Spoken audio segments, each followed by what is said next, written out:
teman-teman, perkenalkan nama saya Arsenio Kenzuka Valera yang berasal dari SDN Keco 1 Kecamatan Lawean, Surakarta. Hari ini saya akan menampilkan sebuah cerita yang berasal dari Jawa Tengah yang berjudul Timun Mas. Gimana ceritanya? Mari kita simak bersama-sama. Cerita ini dimulai dari seorang raksasa yang menemui perempuan bernama Mbok Rondo. Raksasa itu menanyakan di mana anak Mbok Rondo. Mbok Rondo pun menjawab, "Bagaimana punya anak, suami saja aku tidak punya." Raksasa itu pun langsung memberikan biji-biji timun. Raksasa itu mengatakan bahwa di salah satu biji timun itu akan lahir seorang anak perempuan. Namun dengan syarat, ketika anak itu berumur 6 tahun, maka raksasa itu akan mendatangi Mbok Rondo dan akan memakan anak itu. Mbok Rondo pun akhirnya menyetujui persyaratan dan ketentuan dari sang raksasa. Ketika sampai di rumah, Mbok Rondo pun langsung menanam biji-biji timun itu di ladang rumahnya. Beberapa minggu kemudian, timun-timun itu tumbuh besar, termasuk ada salah satu timun mas besar yang cahayanya bahkan tidak bisa dibohongi oleh sang matahari. Akhirnya Mbok Rondo pun langsung membawa timun mas itu ke dalam rumahnya. Mbok Rondo pun membelah timun mas itu dan dia sangat terkejut. Ada seorang bayi perempuan dari dalam timun mas. Mbok Rondo pun memberikan nama anak perempuan itu dengan nama Timun Mas. Beberapa tahun setelahnya, Mbok Rondo pun ditemui oleh sang raksasa. Sang raksasa menanyakan, "Di mana Timun Mas?"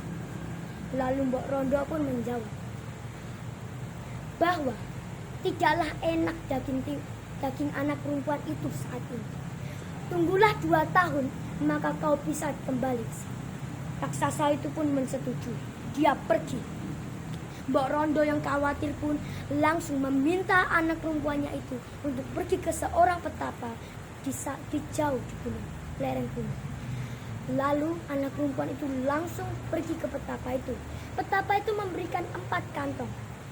Ya, 4 kantong itu diberitahu oleh petapa bahwa 4 kantong itu akan menyelamatkan Timun Mas dari mara bahaya ketika dia dalam bahaya. Timun Mas pun kembali ke rumah.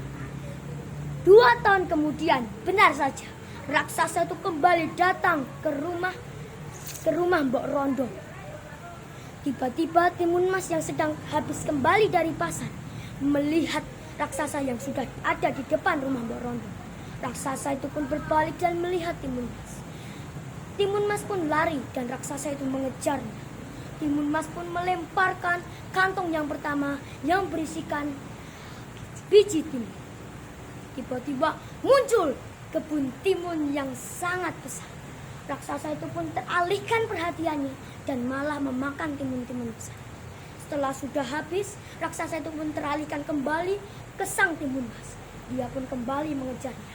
Timun Mas pun akhirnya melemparkan kantong kedua yang berisikan jarum. Tiba-tiba muncul jarum-jarum tinggi yang dan memiliki ujung yang runcing menusuk raksasa itu.